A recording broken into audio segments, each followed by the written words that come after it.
हरिद्वार का। और हरिद्वार के प्रसंग के अंदर श्री जी साहब पहुंचे। ये प्रसंग एक पौराणिक कहानी के ऊपर डिपेंड है कि एक समय प्राचीन यानी बहुत पुराने समय के अंदर राक्षस और देवों ने मिलकर के समुद्र मंथन किया और समुद्र मंथन के अंदर उन्होंने कई रत्न प्राप्त किए। उनमें से तकरीबन 14 रत्नों का उल्लेख पाया जाता है और 14 रत्नों में एक घड़ा जहर का निकला और एक घड़ा अमृत का निकला। जहर और अमृत के घड़े को एक घड़ा जो जहर का था वो भगवान शिव ने पिया और भगवान शिव का नाम पड़ जाता है नीलकंठ भगवान, यानी जहर के पीने की वजह से गला नीला हो गया। दूसरे घड़े के अंदर जो अमृत था उस अमृत को पीने के लिए देव और राक्षस दोनों उतावले हुए कि हम इस घड़े के अंदर का अमृत पीवे। लेकिन देवों ने अपनी चतुराई युक्त बुद्धि को लगाया और बुद्धि को लगाने के बाद सोचा कि यदि ये घड़े का अमृत कोई राक्षस पी गया तो ये राक्षस अमर हो जाएगा और अमर हो गया तो इस राक्षस को कोई मार नहीं पाएगा और ये राक्षस कुल बोले सब देवों पर भारी पड़ेगा, समाज पर भारी पड़ेगा। इसलिए सब लोगों ने मिल करके इनको अमृत पीने से वंचित रखने के लिए एक प्लान बनाया और उस प्लान का नाम है मोहिनी स्वरूप श्री विष्णु भगवान। विष्णु भगवान मोहिनी स्वरूप को धारण करते हैं और यहाँ पर पधारे और यहाँ आने के बाद विष्णु भगवान ने अपनी नाच के माध्यम से सारे राक्षसों को आकर्षित किया और आकर्षित होने के कारण से हर राक्षस ये कहने लगा विष्णु भगवान से कि हम आपसे शादी करना चाहते हैं, हम आपसे ब्याह करना चाहते हैं। विष्णु भगवान उनको अपने मोह के जाल में फंसाते जा रहे थे और जो अमृत का घड़ा था वो घड़ा उठा करके देवों के हाथ में पकड़ा दिया। उस घड़े को लेकर के देव भागे तो भागते भागते एक जगह गिरा, उसका नाम है नासिक यानी महाराष्ट्र के अंदर। दूसरी जगह गिरा, उसका नाम है उज्जैन यानी आपकी छिपरा। और तीसरी जगह गिरा जिसका नाम है हरिद्वार उत्तर प्रदेश। और चौथी जगह गिरा इलाहाबाद यानी प्रयागराज, वो भी उत्तर प्रदेश के अंदर है। 3 राज्यों के अंदर अमृत गिरा और उस अमृत का रसपान करने के लिए एक अर्ध कुंभ मेला लगता है और एक पूर्ण कुंभ मेला लगता है। पूर्ण कुंभ मेले को महाकुंभ मेला कहते हैं और अर्ध कुंभ मेले को अर्ध कुंभ मेला कहते हैं। अर्ध कुंभ मेला लगता है 6 वर्ष के अंदर और 12 वर्ष में लगता है महाकुंभ मेला। अब जो महाकुंभ मेला लगा उस महाकुंभ मेले के अंदर अनेक प्रकार के लोग पधारे। उस समय श्री जी साहब इस दुनिया के अंदर शास्त्रों में लिखा था, उस शास्त्रों के हिसाब से कि कब पूर्ण ब्रह्म सच्चिदानंद इस दुनिया में जाहिर होंगे। आए थे 10वीं सदी के अंदर, पर 10वीं सदी में जाहिर नहीं हुए। जाहिर कौन सी सदी में हुए? 11वीं सदी के अंदर। और 11वीं सदी में जाहिर होने का जो निशान लिखा उस निशान के अनुसार अब इनका जाहिर होने का टाइम और उस टाइम के अनुसार यहाँ पर वो भविष्य उत्तर और भविष्य धर्म ग्रंथों के अंदर जो प्रमाण लिखे वो प्रमाण यहाँ पर राज्य महाराज ने उद्धृत किए हैं, बताए गए हैं। साका सालवाहन का एक राजा का नाम है सालीवाहन राजा। लिखा था शास्त्रों के अंदर भविष्य दीपिका में कि જ્યારે सालीवाहन राजा ने मर्या પછી तकरीबन 1600 વર્ષ પૂરા થશે અને 1600 વર્ષ પૂરા થયા પછી આ પૂર્ણ બ્રહ્મ સચ્ચિદાનંદ 1600 વર્ષ બાદ દુનિયામાં જાહેર થશે। એના વિષયમાં શાસ્ત્રોમાં પ્રમાણ લખ્યું હતું સાલીવાહન શાખા દુગત 16 सकम शतम जीवो उद्धाराय ब्रह्मांडे कल की प्रादुर भविष्यति कि वो कल की पूर्ण ब्रह्म सच्चिदानंद इस दुनिया के अंदर जाहिर होंगे। कब होंगे? तो बोले सालीवाहन शाखा यानी सालीवाहन राजा के मरने के बाद सालीवाहन शाखा चलेगा और सालीवाहन शाखा के तकरीबन 1600 वर्ष पूर्ण हो जाएंगे। उस समय इसका यहाँ पर आगमन होगा बैठा शाखा विजयाभिनंदन का। और उस समय से शाखा बदलेगा, तो बदल करके कौन सा लगेगा? विद्या विनंद बुद्ध निष्कलंक शाखा लगेगा। विद्या विनंद बुद्ध निष्कलंक का शाखा यहाँ लग जाएगा। तब फिर आए फिर के संयन, और उस समय के आगे का प्रश्न कहाँ लिखा है? विक्रमादित्य के राज्य में। और एक और राजा हुए जिसको बोलते विक्रम आदित्य। विक्रमादित्य नामक राजा, उसके मरने के बाद 1735 वर्ण पूर्ण थे, और 1735 वर्ण जब वर्ष पूरे होंगे, उसके पूरे होने के बाद बोले वो पूर्ण ब्रह्म सच्चिदानंद का आगमन होगा। उसके बारे में भी शास्त्र में लिखा था, विक्रमस्य गति अब्दे सप्त दिशाष्ट त्रिकम यदा तदा अयम सच्चिदानंदो अक्षरात् परतपर, कि उस समय पूर्ण ब्रह्म सच्चिदानंद इस दुनिया के अंदर धरती के ऊपर विराजमान होंगे और आएंगे संसार के अंदर। तो ये शास्त्रों के प्रमाण सारे लिखे हुए थे, उसके आधार पर श्री जी साहब को भी आना था। समुद्र मंथन हुआ, उस समुद्र मंथन के अंदर ना जाने कितने लोग आए थे। उन लोगों को केवल एक ही आशा थी कि हमारे पाप धुल जाए। क्या धुलना चाहता मानव? बिना मेहनत से, कोई मेहनत नहीं करना चाहता। पानी डालो और पाप धुएं, जैसे गंदगी चिपकी हो फटाक जैसे निकल जाए। इसलिए पाप को धोने के लिए सारी प्रजा कहीं छिपरा में डुबकी लगाती, कहीं गंगा में लगाती, यमुना में लगाती, सरस्वती में लगाती। अनेक नदियों के अंदर हिंदुस्तान का मानव इतना अंधविश्वासी बन गया कि गंगा के पानी में और यमुना के पानी में अपने पाप को धोना चाहता है। कल्पना कीजिए, आपने पाप को कभी देखा? सवाल पूछा आप लोगों को, पाप को कभी देखा आप लोगों ने? आप करते हो पता है, लेकिन कभी पाप देखने में आया? नहीं आया। पाप कहाँ रहता वो भी पता चलता है? नहीं पता चलता है। जब पाप कहाँ रहता है, कितनी दूरी पर रहता है, कौन सी जगह पर रहता है, वो आपको पता चलता है। मोबाइल की मेमोरी के अंदर इतनी सारी चीजें भरी रहती है, उसका वजन कितना लगता है? उसका वजन लगता है 5 किलो, 10 किलो, 15 किलो? नहीं लगता। क्या कभी किसी ने मेमोरी में देखा कि इसमें गाने पड़े?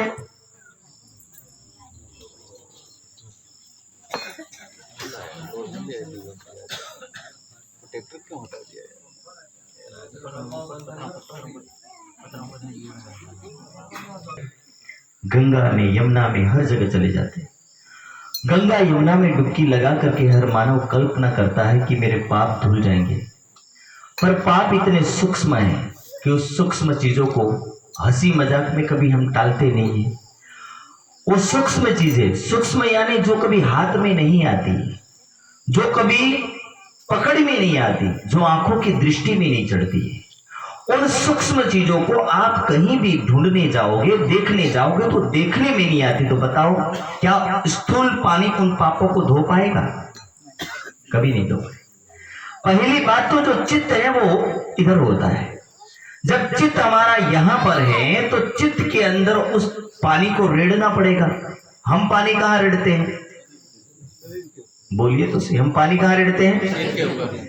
शरीर के ऊपर रेड़ते हैं। अब हम पानी रेड़ते शरीर में, जो वस्तु यहां पड़ी है हृदय के अंदर, हृदय के चित्त में पड़ी है, वो वस्तु अंदर पानी एक बूंद तक नहीं जाता है। गंगा का पानी या छिपरा का पानी या यमुना नदी का पानी, सरस्वती का पानी उसको छू तक नहीं पाता है, तो वो पानी उसको धो कैसे पाएगा? पहली बात तो सूक्ष्म से सूक्ष्म और स्थूल से स्थूल। सूक्ष्म ने स्थूल पता चल रहा कि नहीं चल रहा? आरी बात। सूक्ष्म यानी जिसको हम पकड़ नहीं सकते, देख नहीं सकते, हवा जैसा, पर हवा भी अनुभव होती, पर वो सूक्ष्म अनुभव भी नहीं होता। सोचिए, कल्पना कीजिए कि क्या आपका मन इतना दिन में दौड़ता है? क्या किसी ने आपने देखा है कि मन कितना, कहां, कितने स्वरूप वाला और कितना मोटा तगड़ा है? मन को कोई नहीं देख पाता है। इसी प्रकार अंदर बैठे चित्त को कोई नहीं देख पाता, और अंदर बैठे वो पाप है, उस पापों को भी देखना मुश्किल है।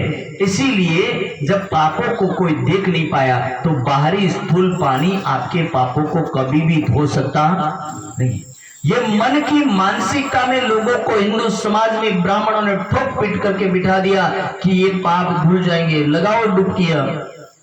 हिंदू समाज बेचारा अंधविश्वासी, कौन ज्ञान की राह पर चलना चाहता है? केवल लोगों को तो स्वार्थ के कारण से गंगा और यमुना में डुबकी लगाने का शौक, लोग जा करके डुबकियां लगाते हैं। अरे अमृत को जब मंथन किया, आप विचार कीजिए कि किसी समुद्र को हिलाना यानी धरती को हिलाना से, किसको हिलाना? धरती को हिलाना।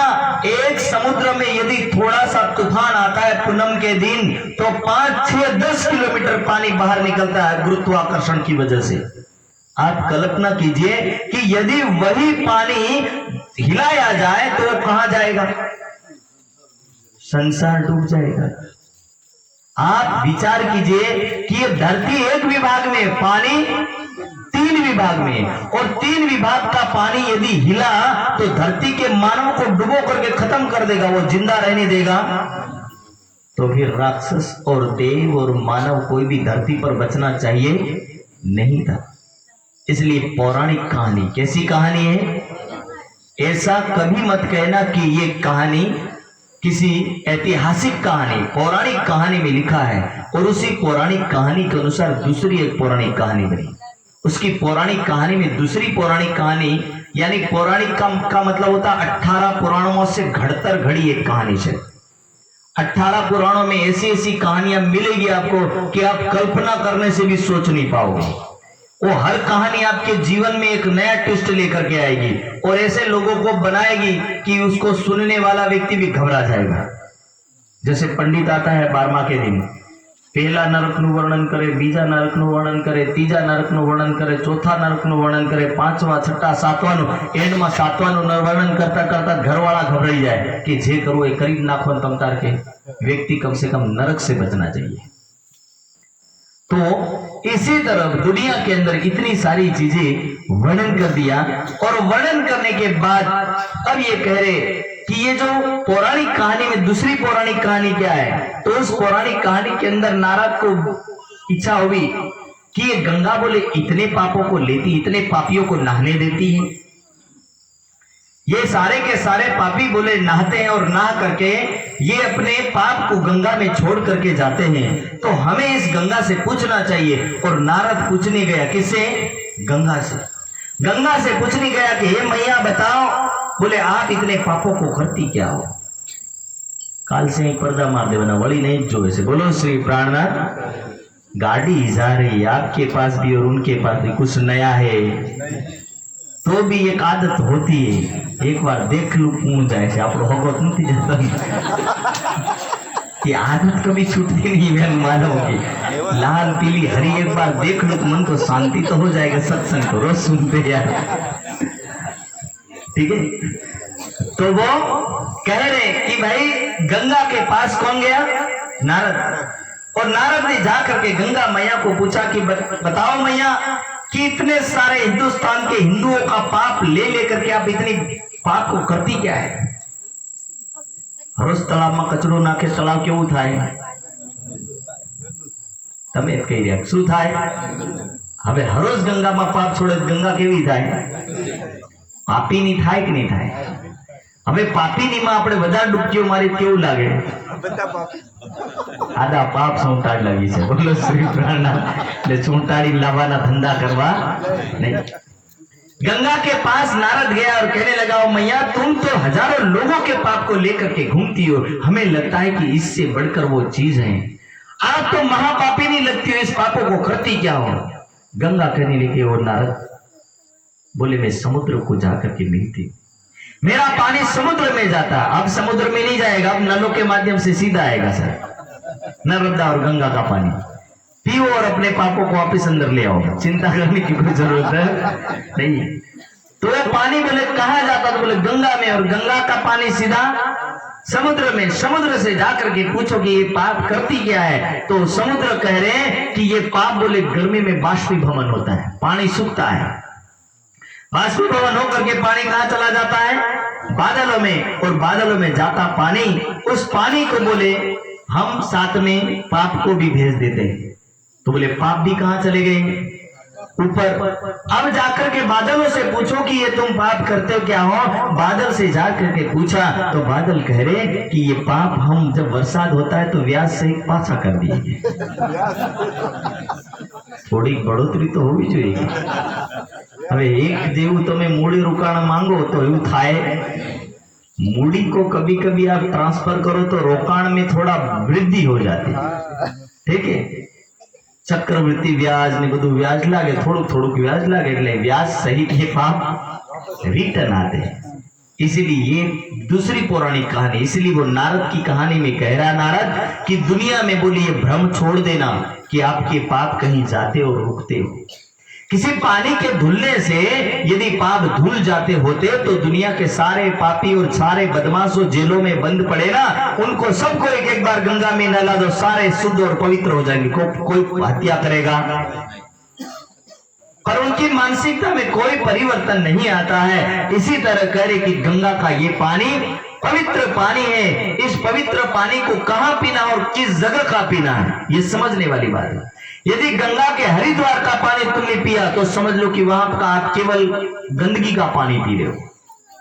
कैसे? सारा समुद्र जो हरिद्वार के नाले हैं, बाथरूम टॉयलेट के, वो सारे के सारे नाले गंगा में जा डलते हैं। उसके लिए हरिद्वार में देखना कोई दूसरा नाला निकलता तो बोलो श्री प्राणनाथ, कोई दूसरा नाला निकलता, सारे नाले गंगा में जाते हैं। अब कल्पना कीजिए कि इस पानी को पीओगे तो आप क्या पी रहे हो?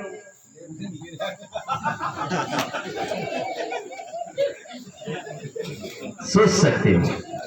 एक सत्य समझने वाली चीज है कि व्यक्ति जिसको समझना चाहता, ढेर डब्बा उठाया और घर पे ले आया, उठाया और ले आया। अरे अपने वाले भी गंगा और यमुना में जाते तो वो भी सोचते को महाराज जी देख आपने भी लेता जाएंगे सब। अरे भाई, दुनिया कर्म करती करती हमें क्या करने की जरूरत है? हमें पानी लाना है तो पन्नासी से ले आओ, और पानी लाना है तो गंगोत्री का पानी लाना चाहिए। कहां का लाना चाहिए? गंगोत्री का पानी। क्यों गंगोत्री का पानी लाना चाहिए? क्योंकि गंगोत्री का पानी यानी हिमालय के सोम रस वगैरह जो औषधियां होती, जो अनुपलब्ध औषधियां होती, जो हिमालय में पाई जाती है, जिन औषधियों का रसपान करके व्यक्ति के अंदर की शरीर की जो बीमारियां हैं वो ठीक हो जाती है। इसलिए यहां पर गंगोत्री का पानी का विधान है कि गंगा के पानी के ऊपर शोध की गई तो बोले गंगा का पानी कभी नहीं बिगड़ता है, ना पन्ना जी का बिगड़ेगा और ना ही आपका ये गंगोत्री वाला पानी बिगड़ेगा। क्यों नहीं बिगड़ेगा? क्योंकि ये जड़ी बूटियों से घिसता घिसता आता है और इसी वजह से अनेक जड़ी बूटियां उस गंगोत्री के पानी में होती हैं। इसलिए उस पानी को पीने से व्यक्ति का शरीर स्वस्थ होता है, व्यक्ति ठीक रहता है। इसलिए उसको पिया जाना चाहिए, लेकिन शुद्ध पानी, अशुद्ध पानी नहीं। हम जहां से डिब्बे भरते वो सारा का सारा अशुद्ध पानी होता है, और उस अशुद्ध पानी को पीने के बाद हम सोचते कि हम गंगा का पानी पी रहे, पर तुम शुद्ध पानी नहीं, उसमें अनेक मिलावट वाली वस्तुओं को पी रहे, और उन वस्तुओं को पी करके मानव बीमार पड़ता है। इसलिए ये वाणी और ये ज्ञान बता रहा है कि समुद्र मंथन के अंदर आखिर कुंभ क्या है, तो बोले ज्ञान रूपी कलश से। अमृत क्या है, तो बोले दुनिया के अंदर अमृत तो वो चीज है जिसको एक बार रसपान करने के बाद व्यक्ति इस दुनिया से भव सागर से पार हो जाता, उसको अमृत बोलते हैं। अब दुनिया किस कौन से अमृत को ढूंढने लगी? लोग तो उस अमृत के चक्कर में पड़े हैं जो कोई मुंह के द्वारा पिया जा सकता है। अमृत का मतलब होता है कि जिससे आत्मा अमर हो जाए, जिससे आत्मा अखंड हो जाए, उसको नाम अमृत कहते हैं। और अमृत जैसे शास्त्रों में लिखा, अस्तो मां सद गमय तिमसो मां ज्योतिर्गमय, मृत्यु और मां अमृतम गमयति के हे मानव तो असत से सत्य की ओर चल, हे मानव तो अंधकार से प्रकाश की ओर चल, हे मानव मृत्यु से तो अमृत की तरफ चल। वो अमृत रूपी परमात्मा को वर्णन किया कि वो परमात्मा कैसा है, तो बोले अमृत स्वरूप है। और उस अमृत स्वरूप परमात्मा का रसपान कर, यानी उस परमात्मा को अपने हृदय में बिठा, यही अमृत है और यही व्यक्ति को वर्ण करने योग्य है। इसीलिए तो वाणी में और वेदों में लिखा है कि तत्सवितुर्वरेण्यम भर्गो देवस्य धीमहि, हे मानव वो सवितु यानी सूर्य के समान प्रकाशमान है, उस सवितु यानी उस सूर्य के समान प्रकाशमान परमात्मा को तुम वर्ण करो। ना अन्य पंथा विद्यते अयनाय, कि उसको वर्ण करने के अलावा दुनिया में मोक्ष का मार्ग दूसरा कोई नहीं है। इसलिए मोक्ष के मार्ग को जाना चाहते हो, आप अखंड मुक्ति चाहते हो, तो आप उस परमात्मा के मार्ग पर उस परमात्मा को अपने दिल में बिठाइए। यही अमृत है। वाणी के अंदर कलश ग्रंथ को बताया कि कलश क्या है, कि सारे ज्ञानों का वो महाकुंभ है। वो ज्ञान बोले सारे ज्ञानों में सर्वश्रेष्ठ कलश है, और कलश को ही कुंभ कहते हैं। और उस ज्ञान को जिसने अपने हृदय में धारण किया, वो जन्म मरण के बंधन से मुक्त हो जाएगा। इसलिए हमें जन्म मरण के बंधन से मुक्त होने के लिए ज्ञान की जरूरत है, तप की जरूरत है। भारतीय ऋषि कहता है, अद्वीर गात्राणि शुद्ध्यन्ति मनः सत्यं शुद्ध्यन्ति विद्या तपोभ्याम भूतात्मा जाने बुद्धि न शुद्ध्यन्ति। कि भाई इस दुनिया के अंदर क्या किससे शुद्ध होता है, तो बोले शरीर के अंग पानी से शुद्ध होते हैं, और सत्यन यानी सत्य के द्वारा मन की शुद्धि होती है, और अंतस्करण के चित्त की शुद्धि तप और विद्या के द्वारा, और ज्ञानेन बुद्धि शुद्धि होती, और ज्ञान के द्वारा बुद्धि की शुद्धि होगी। इसलिए हमें बुद्धि के और मन के और चित्त की शुद्धि के लिए ज्ञान तप की जरूरत है। इस दुनिया के पानी को डाल करके हम कभी भी इसकी शुद्धि कर सकते हैं नहीं। वाणी क्या कहती, अंदर नाही निर्मल फिर नहावे बाहिर, कोट करो बंदगी। बोलो तो करा, बोलो श्री प्राणनाथ। कोट करो बंदगी, बाहर हो निर्मल, अदखिन पीरू न्यारा नहीं। कि तुम करोड़ों बंदगियां करो, करोड़ों ढकोसलेबाजी करो, करोड़ों आडंबर और अंधविश्वास पे फंसो, लेकिन यदि तुम्हारे अंतस्करण की शुद्धि ना, जैसा बाहर होते हैं जो हो ऐसा दिल, अदखिन पीरू न्यारा नहीं, माहे रहे ही नहीं। कि जैसा तुम्हारा दिल है और जैसा तुम्हारा बाहरी साफ सुथरा शरीर है, यदि उतना ही साफ सुथरा तुम्हारा अंदर का अंतस्करण होगा, तो बोले परमात्मा को मिलने में कोई देरी होगी। इसलिए मानव को अंदर के अंतस्करण को साफ करने के लिए कहा, और मानव बाहर के पानी को डालता डालता डालता डालता कई मण साबुन घस डाला, कई किलो शैम्पू को भी प्रयोग कर दिया, लेकिन बाहर का शरीर शुद्ध करने से अंतस्करण की शुद्धि होती। मानव को अंदर के अंतस्करण की शुद्धि की जरूरत पड़ेगी, और यही अंतस्करण अंदर की गंदगियों को निकालेगा। चाहे हमारे अंदर पड़े कूड़े करकट, पूर्व जन्म के ना जाने कितने कर्म पड़े, उन सारे कर्मों को शुद्ध करने का एक ही जरिया है, वो है ज्ञान। और ज्ञान के माध्यम से पवित्र हो सकता है, ज्ञान के माध्यम से वो अमृत को पा सकता है। इसलिए उस अमृत का रसपान करने के लिए कहा गया, और उस अमृत के रसपान को छोड़ करके मानव केवल पानी के चक्कर में पड़ा, मानव बाहरी स्थूल पदार्थ के चक्कर में पड़ा। वो स्थूल पदार्थ मानव को डुबो देगा, वो स्थूल पदार्थ कभी किसी के काम आने वाला नहीं। जैसे इस दुनिया में किसी ने समझाया कि तिलक लगाने वाला भगत है, इसलिए मारे वाले मर मर के तिलक लगाते, जब किसी तिलक लगाए बिना बोले बाहर ही नहीं जाए। पर यदि तिलक लगाने से भगत हो जाता, तो चंदन की लकड़ियां महाभगत होती है। बोलो श्री प्राणनाथ, क्योंकि तो स्वयं चंदन का स्वरूप है। और खेतर वालों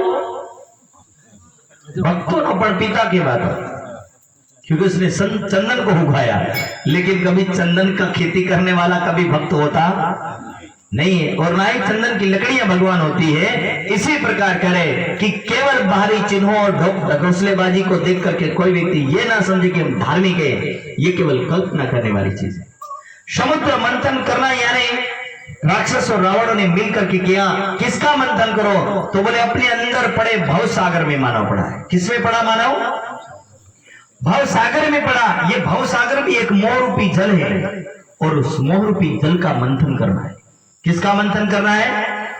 मोह रूपी जल का मंथन करना है। उसमें से विष भी निकल रहा, अमृत भी निकल रहा। विष निकलना यानी उसमें से गालियां भी आ रही, क्रोध भी आ रहा, लपड़े भी आ रहे, तो ये सारा क्या निकल रहा? विष, ईर्षा, द्वेष, क्रोध, ये सारा का सारा विष निकल रहा। किसका मंथन कर रहे से? मोह रूपी संसार का। और मोह रूपी संसार के जब मंथन करोगे, चिंतन करोगे कि इस मोह रूपी संसार के अंदर परमात्मा नाम की वस्तु नहीं है, उसके बाद आपको अमृत का पता चलेगा। और वो अमृत क्या है? वो परमात्मा है। इसलिए संसार के अंदर आपको मोह रूपी समुद्र का मंथन करना है, ये बाहरी जल का मंथन करने की जरूरत नहीं है। इसलिए कुंभ के मेले में पधारे तो कुंभ के मेले में कौन कौन आया था, जरा ध्यान के साथ सुनना। वर्ष 1735 1735 નો समय यानी આ સમયની અંદર રાજ્યવરા શ્રીજી સાહેબ वहां हरिद्वार में पधारे तब युद्ध हुई फिर कानस और उस समय युद्ध हुई यानी उस समय बाद ज्ञान की लड़ाई हुई। बुद्ध ईश्वरों का और कौन आया तो बोले बुद्ध ईश्वरों का भी इस अरे सारी दुनिया का मालिक बोले संसार में पधारा है हरिद्वार के मेला में। आओ सुनिए कौन कौन आया हरिद्वार के मेले में। 4 संप्रदायता ही 4 संप्रदाय आए। उस 4 संप्रदाय में कौन आया। षट दर्शन भी कहाँ मिले। 4 संप्रदाय उसमें 4 में रामानुज, निमानुज, विष्णु श्याम और माधवाचार्य। गणो बोलो श्री प्राणनाथ। सांभळो पहले रामानुज बोलिए तो सही। रामानुज, दूसरे निमानुज, माधवाचार्य और विष्णु श्याम। कई नहीं शीखो हरिद्वार में 4 संप्रदायों आवी एटली तो खबर पड़से ने केटला। रामानुज, निमानुज, माधवाचार्य और विष्णु श्याम। 4 संप्रदायों के लोग यानी हजारों लोग, 1-2 नहीं हजारों लोग वहां पधारे। और कौन आया। 10 नामी सन्यासी जाहे और 6 दर्शनी 6 दर्शन के आचार्य भी आए और 10 नाम सन्यासी। सन्यासियों में अलग अलग नाम होते हैं और उन सन्यासियों के अंदर 10 नामी सन्यासी होते हैं, जिसमें सरस्वती होता, भारती होता, पुरी होता है, आश्रम होता है, तीर्थ होता है। इसलिए आप इन सन्यासियों को अलग अलग कहते हैं। और ये सन्यासियों को कई बार स्वामी शब्द से संबोधित किया जाता है। क्या कहा जाता है। स्वामी। और स्वामी शब्द तब दिया जाता है जब व्यक्ति मोह के बंधन से मुक्त हो जाता है। एक बार व्यक्ति सन्यास ले लेता है, वो घर में कभी वापस लौट के आता नहीं है। और सन्यासी सन्यासी बन जाता है और सन्यासियों के नियमों का बहुत वो पालन करता है, इसीलिए उनका नाम सन्यासी और स्वामी कहते हैं। और स्वामी कहने का तात्पर्य इतना होता है कि वो मोह माया के बंधन से मुक्त होकर के अपनी इंद्रियों पर विजय प्राप्त करके चल पड़ता है, इसलिए उसको सन्यासी की उपमा दी जाती है। और ये उपमा अधिकतर ये नाम दिया जाता है आर्य समाज या वेदांतियों के अंदर, नवीन वेदांतियों में। इसलिए ये जो सन्यासियों की परंपरा चलती है, जैसे मैंने आपको बोला था ना आचार्य शास्त्री की डिग्री गुरुकुलों से दी जाती है, इसी तरह ये सन्यासी की भी उपमा और सन्यासियों को भी ये पद दिया जाता है। कोई अपने आप स्वामी बन सकता नहीं। कई बार हमें लोग पूछते कि ये राजन स्वामी कहां से पकड़ लाए। बोलो श्री प्राणनाथ। राजन स्वामी पकड़ नहीं लाए क्योंकि ऑलरेडी वो आर्य समाजी। स्वामी जी कर्म सन्यासी और कर्म सन्यासी के कारण से सन्यास को धारण किए और बचपन से 12वीं कक्षा से सन्यास को धारण किए, तभी उन्होंने आर्य समाजियों ने नाम दिया स्वामी शब्द। इसलिए कोई अपने संप्रदाय में दूसरा कोई स्वामी लगा सकता नहीं है। और ऊपर से श्री जी साहब को स्वामी बना दिया। लोग बोलते कि हमारा तो एक ही स्वामी है। कौन है। श्री प्राणनाथ जी स्वामी। पर प्राणनाथ जी स्वयं स्वामी नहीं, क्या है। आत्मा के धनी श्री प्राणनाथ निज मूलपति, कि वो हमारे आत्मा के नाते स्वामी तो इंद्रियों के स्वामी होते हैं। इसलिए यहाँ पर कह रहे हैं कि ये सन्यासी कितने हैं। 10 सन्यासी, 10 नामों के सन्यासी हैं। 4 वर्ण 4 आश्रम। 4 वर्ण में कौन कौन से आते हैं। ब्राह्मण, क्षत्रिय, वैश्य और शूद्र। 4 आश्रमों में कौन आते हैं। ब्रह्मचर्य, गृहस्थी, वानप्रस्थी और सन्यासी। वो 4 आश्रम होते हैं। सबे भय एक ठौर। सारे लोग बोले यहाँ सारी दुनिया के लोग एक साथ इकट्ठे हुए थे। सबने देख श्री राज को। श्री जी साहब के वस्त्र, ना दाढ़ी लंबी, ना जटा और ना ही चंदन इतना लपेड़ा हुआ। इसलिए सारे साधु संत चिंता में पड़ गए कि बोले ये साधु में ना दाढ़ी है, ना मूछ बड़ी है, ना जटा है और ना ही भगवे वस्त्र है, ना ही पीले वस्त्र है। सफेद वस्त्र को धारण करते हैं और ना ही पगड़ी बांधी है। तो बोले इनको हम क्या समझे, कहीं औरंगजेब के द्वारा भेजे हुए मुसलमान तो नहीं है। तो इसी तरह अनेक प्रकार के संशय चल रहे थे साधु संतों के बीच में। कहा तुम्हारी राह तो नहीं है। बोल रहे ना, सारे साधु संतों ने मिल करके कहा कि हमें लगता है तुम्हारी राह नहीं है। हम सुनी न देखी कहाँ है। ना हमने ऐसे साधु देखे, या तो टकले रहो या फिर दाढ़ी बढ़ा लो या मूछ बढ़ा लो, या फिर बोले तुम्हारे ये बाल बढ़ा लो। कुछ तो बढ़ा लेते पर अपने वालों ने कुछ बढ़ाया, क्योंकि आडंबर से अलग थे। आत्मा किसी शरीर के वेशभूषा से कोई लेना देना रखती नहीं है, इसीलिए कह रहे कि ऐसा कुछ नहीं किया। अब क्या कहते हैं, थारो दीजिए आपना। श्री जी साहब और सुंदर साथ को कहा कि अपनी पहचान जरा दो कि आप कौन हो। तुम हम मार्ग में ना है। सब साधु संतों ने बोला आप हमारे मार्ग के लगते नहीं हो। तब श्री साहब क्या कहते हैं, तब कहे वचन श्री राज ने। श्री जी साहब क्या बोलते हैं, तुम प्राचीन पुरातन। अरे भाई साधु संतों आप जुने समय के हो, अरे युगों से आपके संप्रदाय चल रहे हैं, हम तो बोले नए नए हैं। तब बोले रामानुज। और उन्होंने कहा कि तुम क्यों आए हो, तो बोले हम केवल इतने काम आए कि हमारे अंदर बैठा जीव और हमारे अंदर बैठी आत्मा इस भव सागर से पार कैसे जाएगी, और जाएगी तो कहां जाएगी, बस केवल इतना जानने आए, ज्यादा कुछ जानने की जरूरत नहीं। इस आत्मा को इस भव सागर से पार कैसे ले जाना है उसके बारे में हम जानने के लिए पधारे हैं। इसलिए हम अपनी पहचान क्या दे, आप अपने बारे में बताओ। तब उसमें से 4 संप्रदाय में से पहली संप्रदाय है, और पहली संप्रदाय के आचार्य आकर के क्या बोले, सब शास्त्र वेद मत इष्ट। अरे सारे शास्त्र वेद इष्ट मत सारी चीजों का वर्णन करने वाले रामानुज संप्रदाय के आचार्य पधारे। कहो अगोचर पंथ सही। अगोचर એટલે કે દેખાય નહીં એવો મોટો ધર્મ બોલે। બોલો श्री प्राणनाथ। अब धर्म दिखेगा नहीं, पालन कैसे करेगा। मैं कहूं कि निजानंद संप्रदाय देखी नहीं जाती तो हम पालन कैसे करेंगे। ये सब बैठे हैं, इससे पता चल रहा कि निजानंद संप्रदाय के अनुयायी है, इसका मतलब कि देखी जा रही। पर इन्होंने क्या बोला, हमारा पंथ कैसा है, अगोचर એટલે કે देखा तो नहीं एवो हमारो धर्म है। देखो अपनी दृष्टि, अंदर की दृष्टि से बोले देखो ऐसा हमारा धर्म है। हमारे गुरु धर्म में। अब क्या कह रहे हैं कि हमारी संप्रदाय में क्या है विशेषता, कही नाम माला उर्माही। बोलो श्री प्राणनाथ। कह रहे हैं कि हमारे संप्रदायों के अंदर बोले नाम माला धारण करने का नियम है। क्या है, नाम की माला। और कई धारण करवानी तो बोले हृदय में धारण करवानी। कई जगह हृदय में आ बदा जे लगाड़ी फरे कया मणका, तुलसी ना गला में लटकावी लटकावी ने 108 ने 1008 ना जाने 5-5 6 से 7-7 8-8 माला लटका के घूमते हैं। बोले जितनी माला ज्यादा लटकाएगा वो उतना जल्दी ऊपर जाएगा। बोलो श्री प्राणनाथ। इसलिए मालाओं की कोई कमी नहीं, और सारे माला लगा करके घूमते हैं। और श्री साहब कह रहे हो भाई, दुनिया की लकड़ियों को यदि गले में लटकाने से यदि पार होया जाता है तो बोले चंदन वाला जल्दी पहुंच जाता है। ठीक है, रुद्राक्ष वगैरह चंदन से बनते हैं तो बोले ये जल्दी पहुंच जाता। इस गला के अंदर लटकाने, ये माला लटका, इस माला को लटकाने का कोई फायदा नहीं।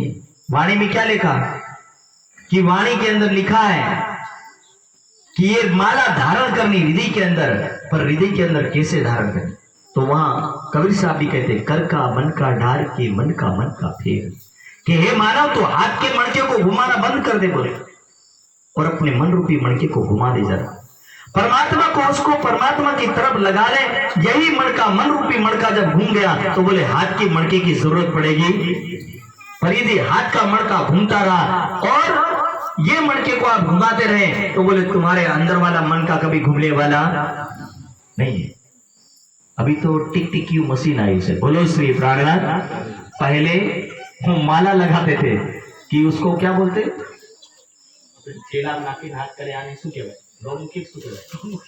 गौमुखी।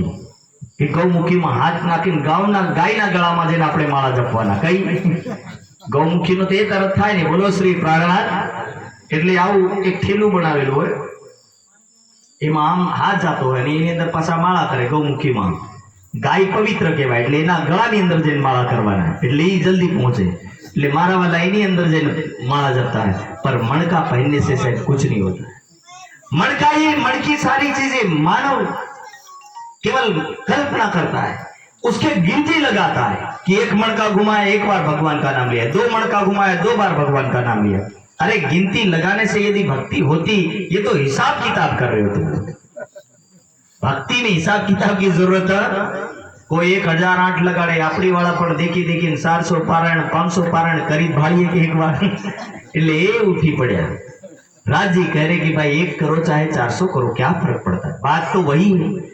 400 में जो लिखी होगी वही 1 में लिखी होगी, कोई 400 में अलग अलग लिखी तो पाई नहीं जाएगी। और मानसिकता में आ जाता करना है बस, इसलिए कर लेते। राजी कह रहे कि तुम अपने एक को करो लेकिन सांस के करो, कदम भरो पर सोच के करो। इसलिए सारे मनकों की बात कह रहा कि नाम माला उर्धाए अच्युत गोत्र अत सूचि परम। अच्युत गोत्र यानी व्यक्ति विचलित ना हो, ऐसा हमारा गोत्र है। और गोत्र किसे चलता है? किसी हमारे एक वडील पुरुष से गोत्र चलता है। और आपड़ी वाला घणा पूछो गोत्र कई थी, खबर ज नहीं पड़ेगा गोत्र कયું लाखे आप बोलो श्री प्राणनाथ।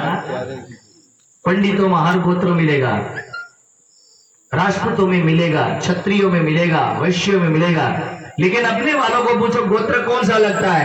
बहुत लोगों को तो गोत्र ही नहीं पता। जो पंडितों के सानिध्य में रहे उनको पता होगा कि हमारा गोत्र कौन सा लगता है, उनको किसने गोत्र सिखाया होगा पता रहेगा।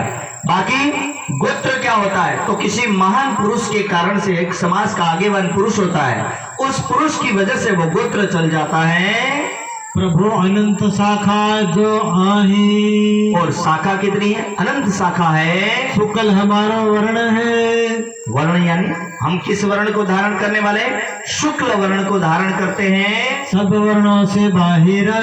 और सब वर्णों से बाहिर यानी हम इन वर्णों से अलग है। सामवेद द्वार श्रवणा।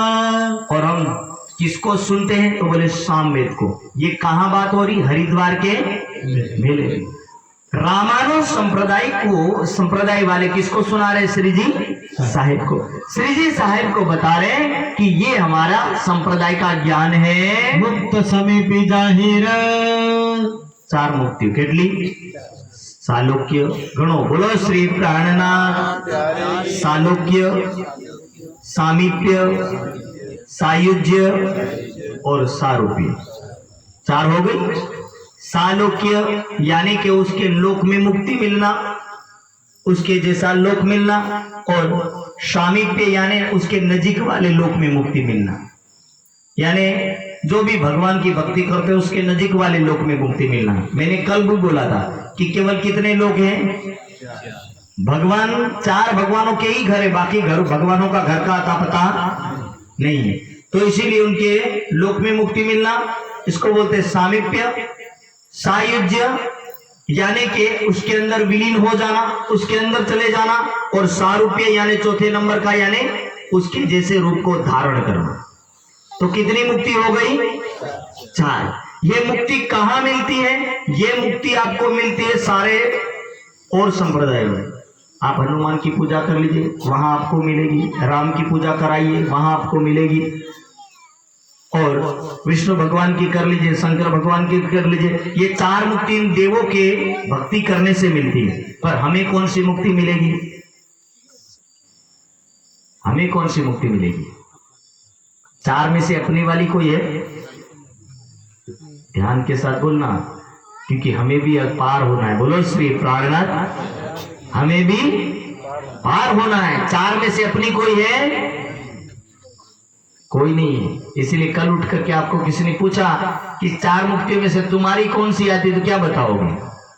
अपनी एक भी मुक्ति है, क्योंकि हम इस मुक्तियों में नहीं आते। हमारी अखंड मोक्ष है मुक्ति। क्या है हमारी? अखंड मोक्ष मुक्ति है। अखंड मोक्ष यानी जहां आवागमन का चक्कर पड़ता, वो मुक्ति को हम पालन करते हैं। ये तो दुनिया की मुक्ति, इसमें जाने वाला आता है, जाता है, आता है, जाता है, पुण्य कमाता है, फिर लेकर के जाता, फिर लेकर के आता। जिन दुकान पर जाने वाला पैसे लेके जाता है, सब्जी लेके आता है, फिर केले उठा के लाता है, फिर भुंगले उठा करके लाता है, नमकीन उठा के लाता है, सब उठा के लाता है। इसी तरह ये आना जाना करते।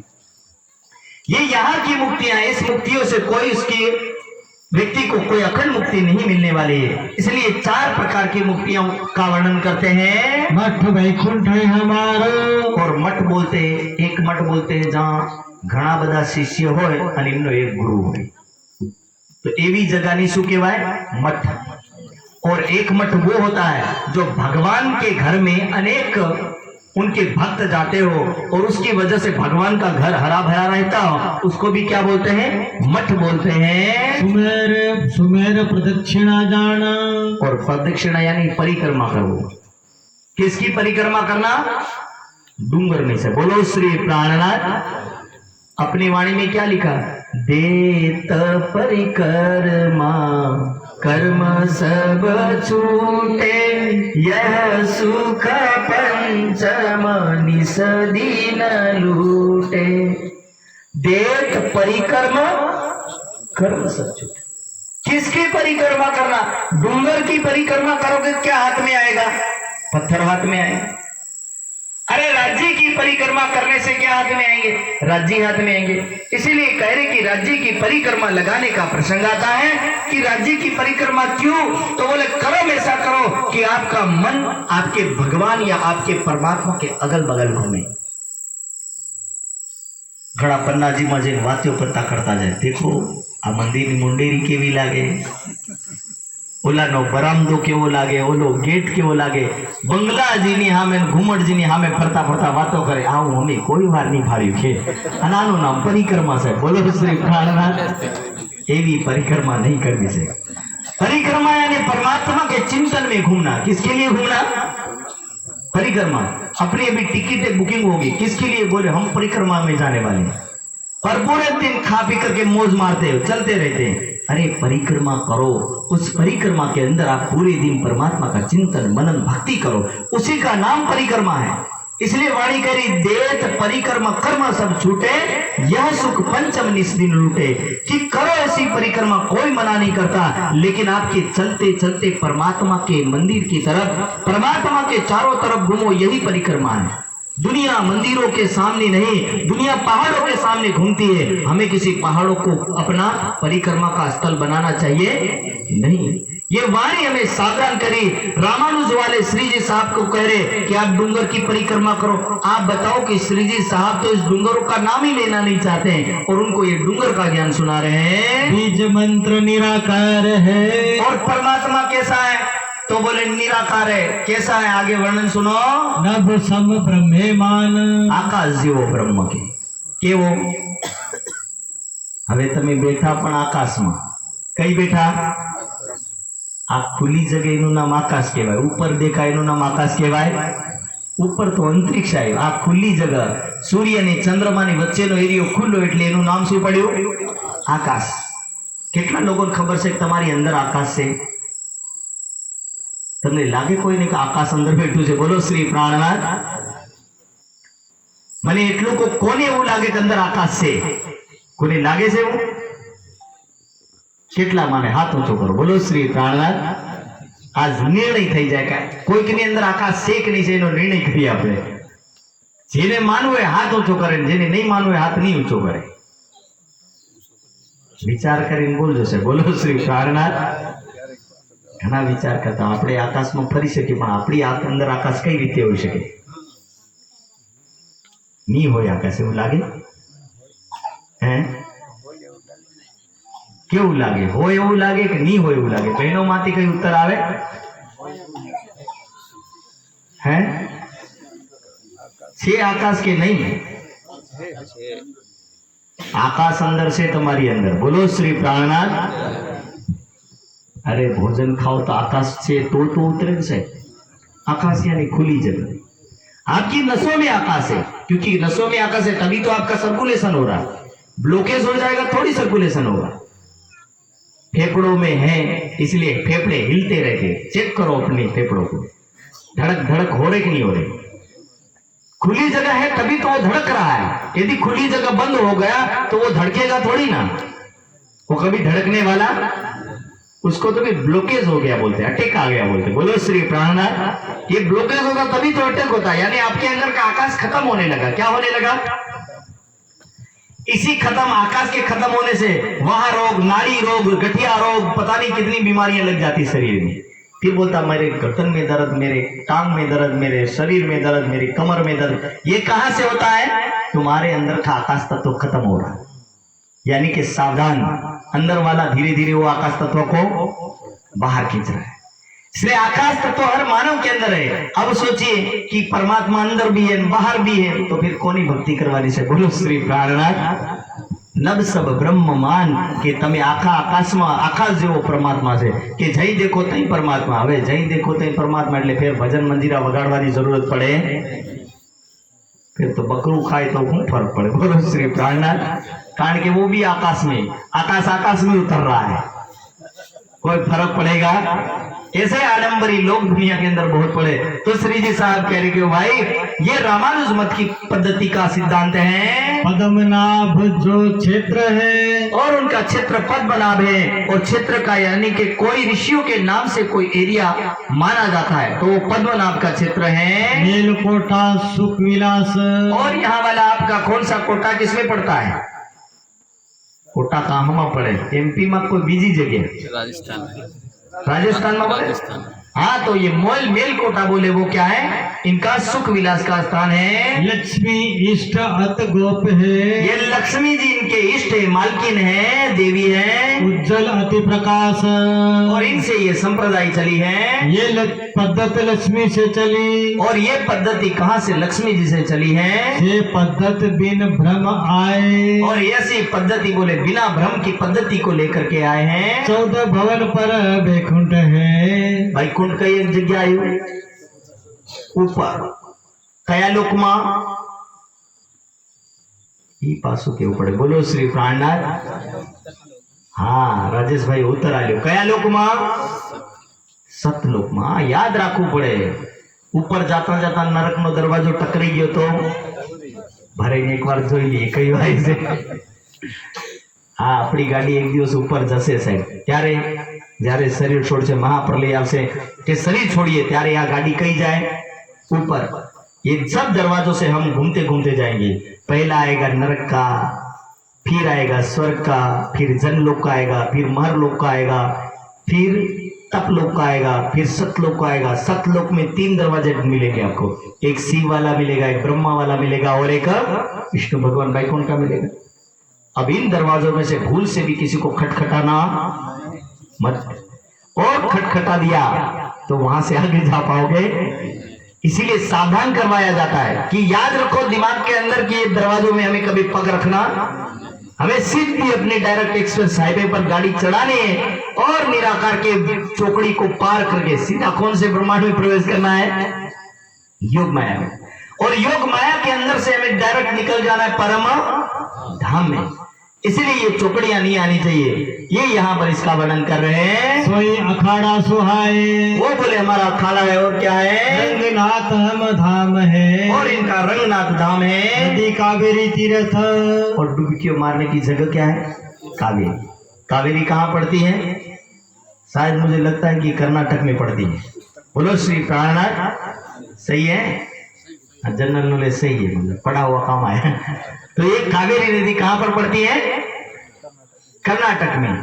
तो ये कावेरी नदी इनका तीर्थ है। देवी है कमला सही। वही लक्ष्मी जी को कमला के नाम से भी दुनिया में जाना जाता है। तो ये देवी इनकी है। सारे सभी अर्थ। और इस तरह बोले सारे अर्थ को बताते हैं। इस तरह रामानुज वाले आचार्य बताते हैं और देवता बताते हैं। सब बताने के बाद श्री जी साहब क्या कहते हैं? जग माहे की कहे तुम। श्री जी साहब सुन करके कह रहे भाई भाई भाई भाई भाई बोले तुमने कहाँ की बताई? तो जग के अंदर की 14 लोक में खावेली वैकुंठ तक गए आप लोग। वैकुंठ ही आगे जई सक्या? जे कई कहूं तमे वैकुंठ ની અંદર ની વાત કરી। वेद जागृत जगत को नाश। अरे वेद तो जगत का नाश कहता है। उसमें बोले वैकुंठ स्वर्ग बोले कुछ रहने वाला नहीं है। अब बताओ कि जब महाप्रलय होगी और महाप्रलय के अंदर ये बोले जब नाश हो जाएगा तो हमारे अंदर का जीव और आत्मा कहां जाएगा? और उस समय क्या सवाल कहा? पिंड ब्रह्मांड दो प्रलय में है ना, शरीर मरेगा, ब्रह्मांड नाश होगा, दोनों नाश हो जाएंगे, तब ये शरीर के अंदर पड़ा ये आत्म ये कहा जाएगा तो कहा जीव को वास श्री प्राणनाथ।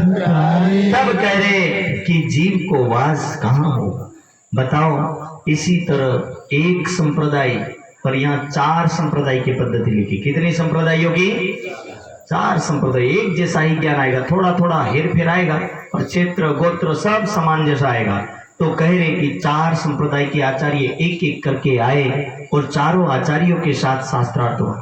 फिर 4 आचार्यों के बाद फिर आते 10 नाम सन्यासी, और 10 नाम सन्यासियों में भी अलग अलग ज्ञान को, इसमें 7 मन्या होती है। 7 मन्या में एक मन्या होती जिसके नाम छठी मन्या है, और छठी मन्या को बोलते हैं आत्म और परात्म मन्या। और इस मन्या के अंदर थोड़ी पार की बात कही, और ये 10 नाम सन्यासी भी कुछ पार की बात नहीं बता पाए। तब 6 दर्शन ही आए। 6 दर्शन में 6 दर्शन है। सृष्टि के अंदर तकरीबन 9 दर्शन है। विद्यार्थी ध्यान रखना, बोलो श्री प्राणनाथ।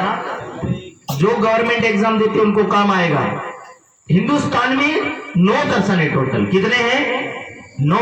उनमें से 3 दर्शन नास्तिक दर्शन और 6 दर्शन आस्तिक दर्शन। जो 6 आस्तिक दर्शन है उसमें से एक न्याय दर्शन है, दूसरा वेदांत दर्शन है, तीसरा मीमांसा दर्शन है, चौथा सांख्य दर्शन है, और 5वां योग दर्शन है, और 6ठा वैशेषिक दर्शन है। ये हो गए आस्तिक दर्शन। और 3 दर्शन जो नास्तिक है, उन नास्तिक में बौद्ध, जैन और चारवाक। टोटल कितने हो गए? 9 दर्शन। कभी भी यदि आपको गवर्नमेंट वालों के एग्जाम में ये जनरल नॉलेज में अवश्य पूछा जाता है कि हिंदुस्तान में दर्शन कितने हैं, तो 9 दर्शनों के बारे में अवश्य पूछा जाता है। इसलिए 9 दर्शन यानी नास्तिक और आस्तिक में अंतर क्या होता है? नास्तिक यानी कि परमात्मा को नहीं मानने वाला। चारवाक में चले जाओ, चारवाक क्या कहता है? चारवाक बोलता है यावत जीवेत सुखम जीवेत ऋणम कृत्वा घृतम पिबेत, कि जब तक जीवो તમે સુખથી જીવો અને વ્યાજના રૂપિયા લાવીને પણ તમે ઘી પીને જીવો। બોલો श्री प्राणनाथ। ये चारवाक का सिद्धांत। चारवाक बोलता है मरने के बाद कुछ हाथ में आने वाला, इसलिए जिंदा और खाओ पियो और मारो दंड, यही चारवाक का सिद्धांत। चारवाक कहता है कि दुनिया में मानव कैसे बनता है, तो बोले एक तुम्हारे पानનું પત્તું લઈ લો, એક સુપારી લઈ लो, કથ્થો લઈ लो, ચૂનો લઈ लो, અને તાણું આ ચારોને ભેગું કરીને ચાવો એટલે જેમ લાલ રંગ બને એવી રીતે બોલે आकाश तत्वों को हटा करके बाकी 4 तत्वों को ऐड करके बोले मानव अपने आप बन जाता है। ये किसका मानना है? चारवाक का।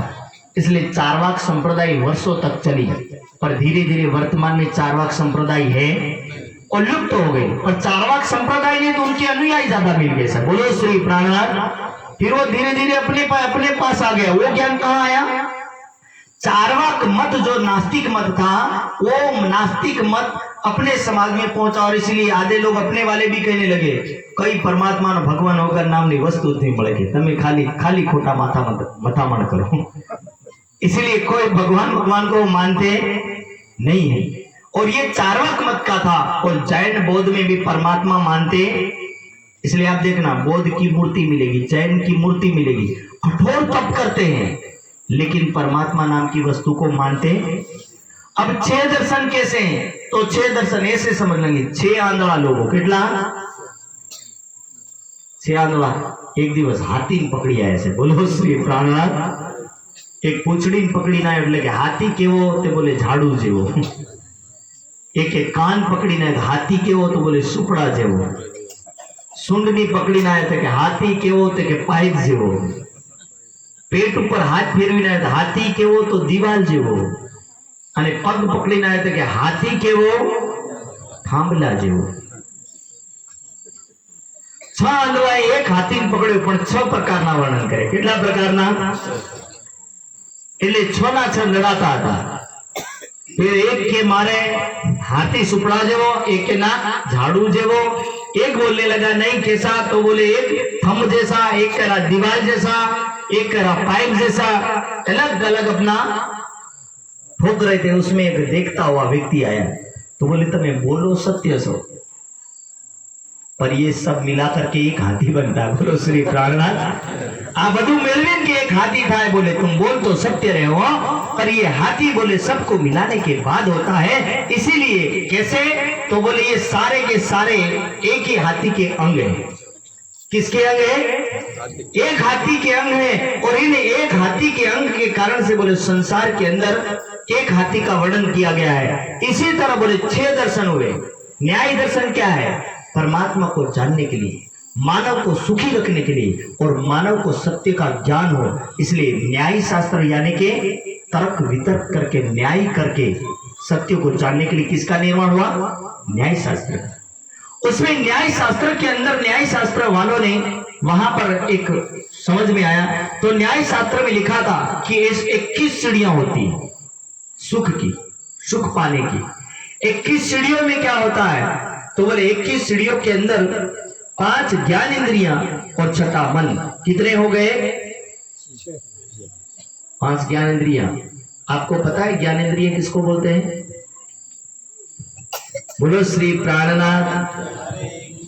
તમે सूंघવામાં खराब सुगंध અને अच्छी सुगंध कौन सी जगह से लेते हो? इसको क्या बोलते हैं? ज्ञान इंद्रिय। क्या बोलते हैं? गाड़ी અને મીઠા શબ્દોનું જ્ઞાન કયા અંગથી થાય? કાનથી થાય। આ બીજા નંબરનું જ્ઞાન इंद्रिय। ठीक है। अच्छा और बुरा देखना किसके द्वारा होता है? तो ये तीसरे नंबर का ज्ञान इंद्रिय। ठीक है। और चौथा क्या है? जीवा। कड़ू, खाटू, मीठू, जहर, आ બધું કઈથી ખબર પડે? तो ये चौथा नंबर का ज्ञान इंद्रिय। और ये क्या है? त्वचा। क्या है ये? पत्थर ने पकड़ी कही दे का पत्थर कहवाय, फूल ने पकड़े એટલે महसूस करे कि आने फूल कहवाय। बरोबर। तो ये स्पर्श करके जानता है, इसकी आंखें नहीं है लेकिन ये पकड़ करके बता सकता है कि ये फूल है। इसी तरह सभी इंद्रियां टोटल ये 5वें नंबर की इंद्रिय कितनी हो गई है? 5 ज्ञान इंद्रिय और 6 मन। वो मन सबको ले जाता है, देखिए इसको अनुभव कर, उसको अनुभव कर। तो ये ज्ञान इंद्रियां ज्ञान लेती है। इनका 6 प्रकार का ज्ञान। कितने प्रकार का ज्ञान? खावानो रस अलग, सांभळवाना शब्द अलग, देखवानी वस्तु अलग, बरोबर, सूंघवानी वस्तु अलग। इसी तरह प्रकार कितने हो गए? 5 ज्ञान इंद्रियों के 5 ज्ञान और 6 मन का ज्ञान। तो कितना हो गया? 6 इंद्रियों का 6 प्रकार का ज्ञान हो गया और 6 इंद्रियां टोटल कितना हो गया? 6 गणतरी मारो, आज गणतरी नो दिवस है। बोलो श्री प्राणनाथ। 12 और 12 करने के बाद विषय कितने हैं? 6 विषय। जीवानो विषय शू कहवाय? रस। कान का विषय क्या है?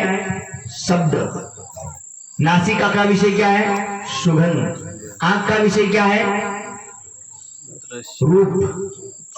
देख सकता है ना ये। तो इसी तरह शब्द, रूप, रस, गंध और स्पर्श कितने विषय हो गए? 5 और एक मन का विषय, संकल्प, विकल्प। 6 इंद्रियां, 6 प्रकार का ज्ञान और विषय कितने हो गए? 6 कितने हो जाएंगे? कितने हो जाएंगे? 18। और 18 होने के बाद सुख और दुख कितने हो गए? 20। और शरीर कितने हो गए? न्याय दर्शन वाले बोले 21 सीढ़ियों को चढ़ो तो बोले तुम्हें सुख प्राप्त होगा। बोलो श्री प्राणनाथ। श्री जी साहब करे हो भाई, आ 21 सीढ़ियों तो शरीर मां बोले, शरीर से ऊपर की एक 22वीं सीढ़ी बता कि वो कहाँ आई? कहां से बताता? क्योंकि 22वीं सीढ़ी का ज्ञान नहीं है, इसलिए 22वीं सीढ़ी का ज्ञान नहीं बता पाया। इसलिए वैशेषिक दर्शन में अनेक प्रकार की जैसे इनके अंदर न्याय में बताया, इसी तरह वैशेषिक दर्शन में एक बात कही कि काल ही परमात्मा है। श्री जी साहब करें कि जहां परमात्मा रहता वहां काल जा सकता नहीं। फिर कर्म वाले आए तो बोले कर्म ही दुनिया में सब कुछ है, बोले अपने आप बनता और अपने आप मिटता है। श्री जी साहब कह रहे कोई भी अपने आप बनता और मिटता। एक उदाहरण बता दो सर, बोलो श्री प्राणनाथ। एक मीमांसा दर्शन भणवा वालों एक छोकरू स्कूल माती भणी ना बापा ने सवाल करे कि बापा संसार ने कोनी बनायो? तो बापो के आप बनी गयो क्या बोला उसने? आप बनी गयो। એટલે हमारे बापो ऑफिस गयो ने छोकराए बहुत सुंदर चित्र बनाવ્યું। चित्र बनावी અને આ चित्र टेबल ઉપર રાખ્યું એટલે સાંજના સમયમાં બાપો ઘરે પધાર્યો। ઘરે પધાર્યો એટલે આ ચિત્રને જોઈ રોષી પ્રાણના આ બિચારા ગરમીમાં મચરાથી ઠંડાયા છે। ये विचार करता है तभी हमारी केम नहीं आवता। तो वहां पर कह रहे कि शाम को जब पिता घर पर पधारा तो घर पर आने के बाद पिता ने देखा सुंदर चित्र और सुंदर चित्र को देख करके कहने लगे कि किसने बनाया? तो कहने लगे कि भाई ये तो बोले कागज उठी नायु टेबल पर और पेंसिल उठी नावे चित्र दो रही होगी। कौन कह रही होगी? छोकरू। फिर तो बोले फिर उसके बाद सारी डबियां उठ उठ करके आई और कलर आपो आप भर गया। बापा के चित्र आपो आप पड़ी गयो। बापो के मूर्ख समझो बने के कोई दिवस चित्र આવી રીતે બને? अरे એને ભરવું પડે, બનાવવું પડે। तो बोले यार नानकड़ू चित्र नहीं बनी सके तो आवो मोटो ब्रह्मांड आपो बने के बापा? सीधું ठोक्યો बापा કે આવો આટલો મોટો બ્રહ્માંડ જે એટલું સુંદર સંરચના કરી આ અલગ પ્રકારના રૂપ રંગ બધા સંચા અલગ પડે। બોલે એક પણ મુખ એક જેવું મળતું આવતું આટલી સુંદર બોલે એટલી મસ્ત રચના ब्रह्मांड ની અંદર जो बनी है आ मानव ने बनाने वाला संसार ने बनाने वाला हे पिताश्री बोले उनका बनाने वाला कोई होना चाहिए, बिन बनाए कभी बन सकता। बापा की बुद्धि खुल गई। ये मीमांसा दर्शन से करो श्री प्राणनाथ क्या कह रहा? कर्म ही सब कुछ है, माले अपने आप ही सब होता बाकी कुछ होता। इसलिए संसार में शायद उसका निर्माण करने वाला पुरुष है, अपने आप कोई संसार में बनता नहीं है। इसलिए राजी महाराज की ये वाणी करी। इस वेद योगा वेदांत वगैरह सभी ऋषि अलग अलग शास्त्रों में वर्णन किए। सबका वर्णन करने जाएंगे तो मुझे लगता है सुस्तता आएगी।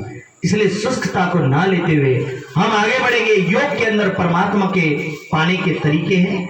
सांख्य दर्शन में संसार कैसा बना बोध उसके अंदर ज्ञान दिया गया है और वेदांत दर्शन के अंदर परमात्मा को पाने का तरीका और उसको जानने का तरीका और न्याय दर्शन में माने न्याय करने का यानी तर्क वितर्क करने का तरीका। और इस तरह संसार के अंदर 6 दर्शनों का वर्णन किया। 6 दर्शनों के अंदर कहीं भी परमात्मा के घर का ठिकाना बताया गया नहीं। इसलिए श्री जी साहब करें कि हमने ज्ञान तो लिया पर बोले इसमें घर का ठिकाना कहाँ है? अब घर का ठिकाना बताओ। इसलिए 6 दर्शनों में आपको किसी सूत्र में 6 दर्शनों के अंदर घर का ठिकाना बताया गया नहीं है। इसलिए वो घर का पता नहीं बता सकते थे। इसलिए 6 दर्शन के आचार्य भी चले गए।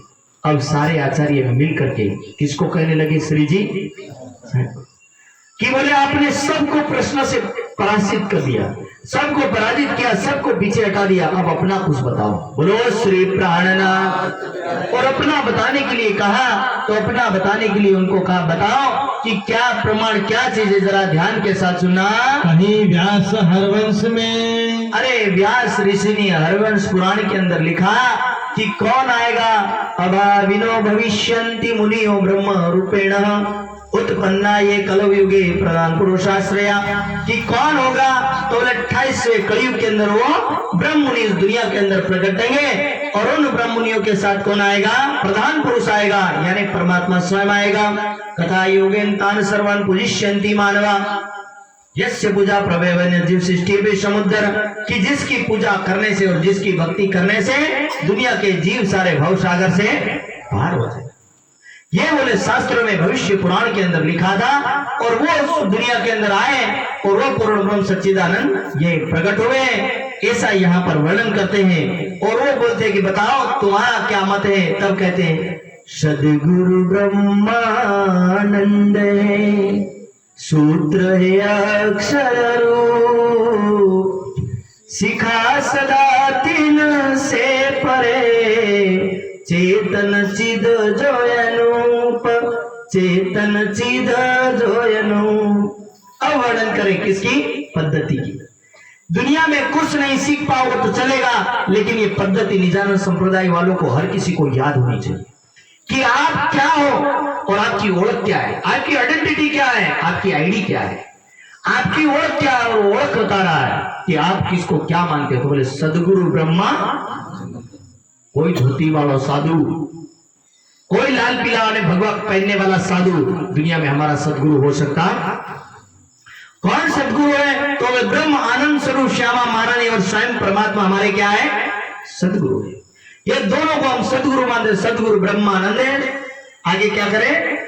सेवन है पुरुषोत्तम और चेतन चिद स्वरूप। और शिखा क्या है? तो बोले हम उस चिदघन स्वरूप को अपनी शिखा मानते हैं। और सेवन करने योग्य पुरुष कौन है?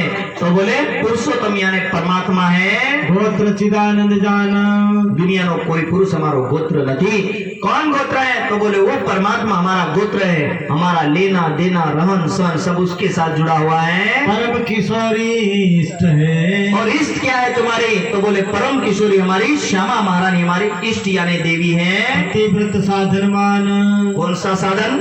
पतिव्रता पणे सेविये ना थईये वेश्या जेम।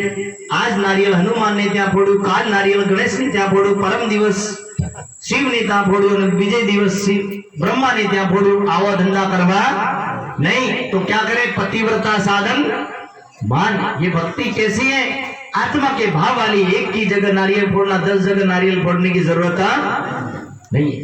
इसलिए करें क्या साधन है? पतिव्रता साधन माना। श्री जुगल किशोर को जाप है। और मंत्र किसका करते हैं हम? बोलो मंत्र। क्या मंत्र बोलते हो?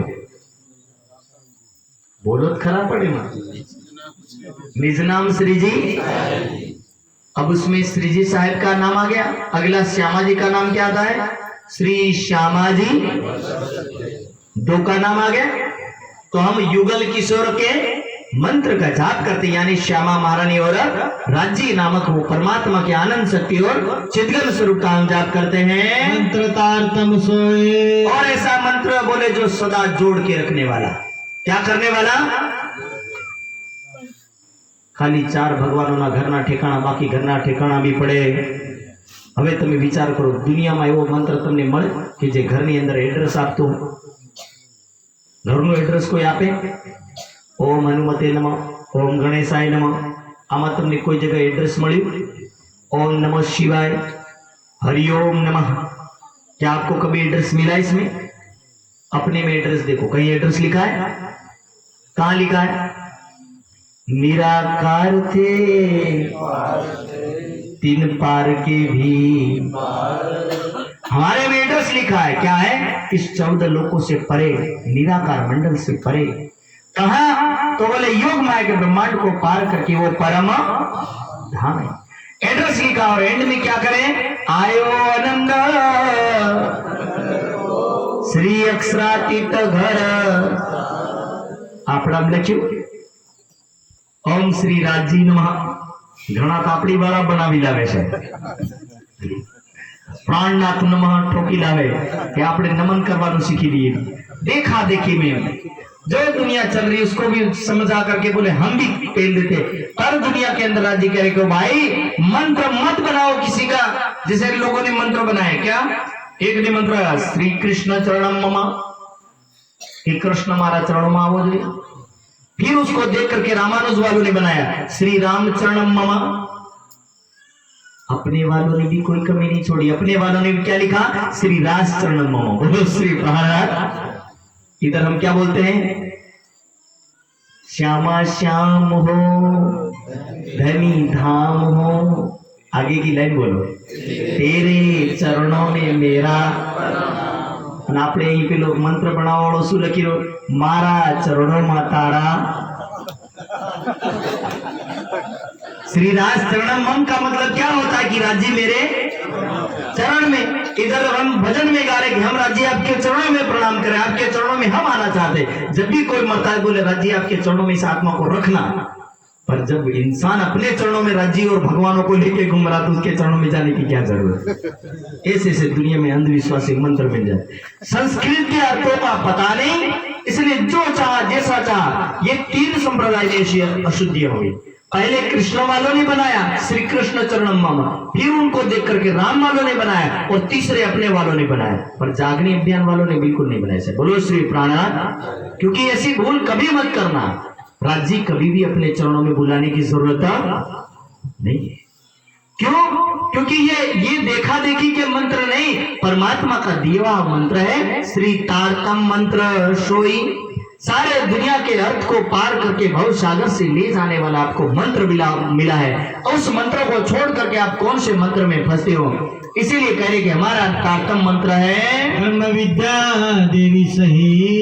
આપણે બોલે નવ દુર્ગા નારિયેલ નહીં ચડાવવાનો, કાળી માં નહીં ચડાવવાનો, દુર્ગા માં ડોડા નહીં ચડાવવાના અને નવાઈઓના ડોડા આપણે પાવાગઢ ચડાવવા જવું नहीं।